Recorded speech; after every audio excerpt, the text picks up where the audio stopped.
હા ભાઈ, આપનો પરિચય અને શું ઘટના ઘટી? મુકેશ બાંધણી એડવોકેટ, ફેમિલી કોર્ટ સુરત. આજે પક્ષકારોની કોર્ટમાં ખોરાક અને રિકવરીની મેટર હતી. એની અંદર બંને પક્ષકારો અને વકીલો હાજર હતા.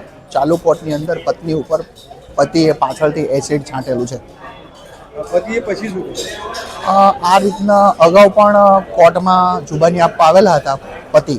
ત્યારે અગાઉ પણ 7 વર્ષ પહેલાં અટેમ્પ્ટ ટુ મર્ડરનો ગુનો ઓલરેડી એમના ઉપર દાખલ છે. હાલમાં આરોપી જે છે તે બેલ આઉટ છે.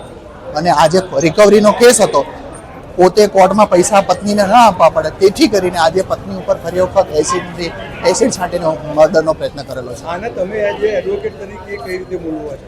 આજે એડવોકેટ તરીકે આને બહુ અત્યંત ગંભીર પ્રકારનું કૃત્ય કહી શકાય, કારણ કે આજે કોર્ટની અંદર આ પ્રકારનું કૃત્ય કરવું એટલે આરોપીની માનસિકતા આજે એસ્ટાબ્લિશ થાય છે. પછી આરોપીનું જે થયું કઈ રીતે શું જોયું તમે?